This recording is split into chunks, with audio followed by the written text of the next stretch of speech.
Olá pessoal, meu nome é professor Fernando e estamos novamente com mais um vídeo da disciplina de Lógica de Programação. Neste vídeo abordaremos os conteúdos apresentados no módulo 3 e módulo 4, respectivamente. As estruturas de repetições competem a um conjunto de instruções que são repetidas várias vezes e podem ser subdivididas em duas categorias, sendo respectivamente condicional ou incondicional. Nas estruturas condicionais, nós não temos um número definido de repetições que devem acontecer. Isso vai variar conforme o cenário onde se aplica a ação tratada, ou ainda depender de interações com o usuário. Já nos cenários de repetições incondicionais, nós conseguimos prever a quantidade de repetições. Por exemplo, pode-se solicitar aos utilizadores do aplicativo que entrem com 5 nomes. Portanto, a estrutura deve repetir 5 vezes.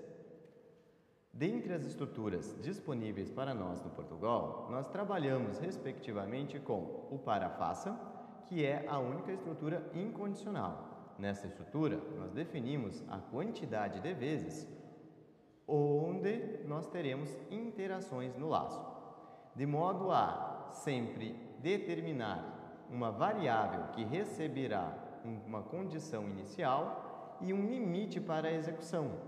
E isso ocorre através do comando para, espaço, um nome de uma variável, que deve ser previamente declarada, um valor inicial, antes do valor inicial colocamos a palavra de, um valor inicial que é atribuído a esta variável e a palavra até, com um valor limite, e a palavra faça e a palavra fim para. Desta forma, configuramos uma estrutura que define o início e o fim, ou seja, a quantidade de vezes que esse laço será executado. Cada laço entendemos como sendo um ciclo, que varia, que é incrementado de 1 em 1. Portanto, o valor inicial da variável a cada ciclo de repetição será acrescentado em 1. Desta forma, ao atingir o valor limite do laço para faça, a estrutura será interrompida. A outra modalidade que nós temos de laço de repetição é a estrutura do enquanto. Diferente do para faça, nós não conseguimos prever a quantidade exata de repetições que será necessária. Portanto, o fim, o que determina o encerramento dos ciclos de repetição, é uma expressão lógica, que gira da ordem que o usuário determinar ou precisar. Então, a sintaxe seria: enquanto uma expressão lógica faça. Finaliza-se com a palavra fim enquanto. A outra modalidade de comando de repetição que nós encontramos é o comando repita. E diferente dos dois anteriores, ele se caracteriza por executar no mínimo uma vez. O para faça quanto o comando enquanto, eles podem executar 0 ou nenhumas vezes. Por quê? Porque antes de entrar na estrutura, ele faz uma checagem para ver se ainda deve executar o laço ou não.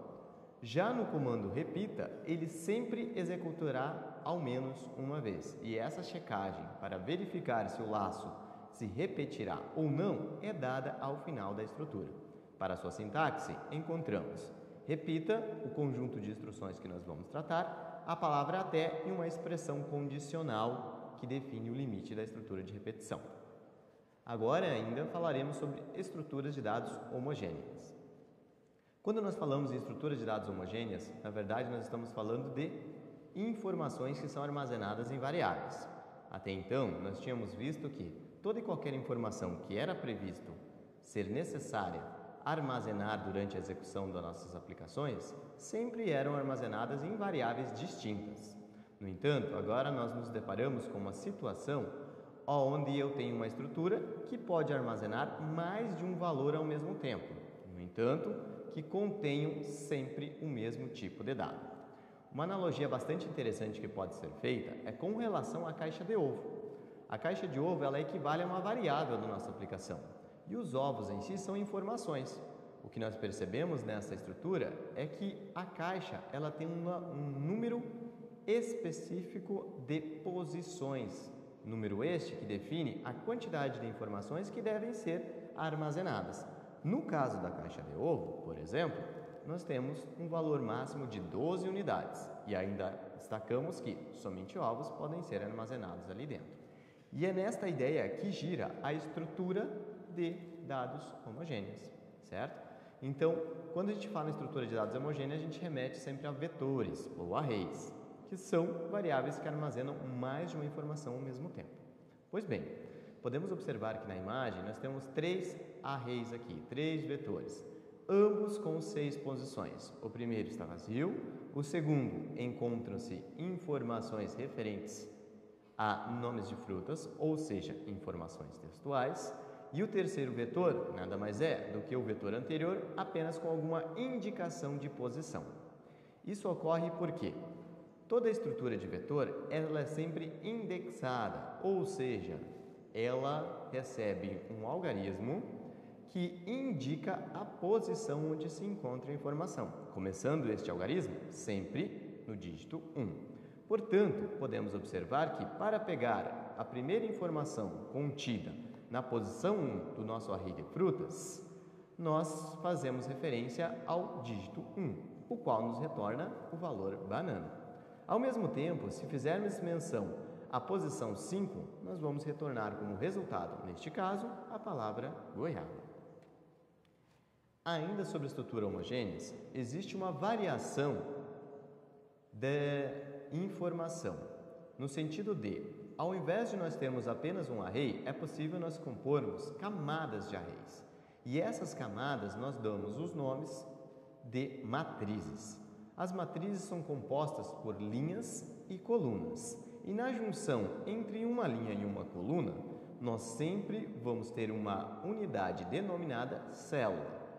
E diferente do que nós tínhamos lá no array, agora, além de passar a posição onde se encontra esta informação, nós também agora precisamos passar uma referência à linha onde está este dado. Desta forma, como apresentado aqui na imagem, para eu resgatar ou mesmo alterar a informação de uma dada posição, eu preciso sempre dizer qual é a linha e, na sequência, qual é a coluna. Então, como podemos observar neste exemplo, para eu armazenar ou resgatar o valor presente na segunda linha, terceira coluna, eu faria menção à linha 2, coluna 3, o qual nos retorna, neste exemplo, o valor Júlia. Ainda, para pegar o primeiro valor deste conjunto, eu faria menção à linha 1, coluna 1, resgatando assim o valor João, ok? Nos materiais postados, nós temos mais informações detalhadas sobre cada um desses itens. As atividades propostas são fundamentais para a consolidação desses conteúdos e, além disto, mais um vídeo exemplificando toda essa estrutura, assim como estrutura de decisões simples e compostas, dentro do ambiente Visual G, também será disponibilizado em breve. Assim chegamos ao fim de mais uma videoaula. Qualquer dúvida, me acessar através do e-mail fernando.oliveira@ifarroupilha.edu.br ou ainda através dos canais de comunicação presentes na plataforma online ou através da tutora presencial e à distância. Até mais!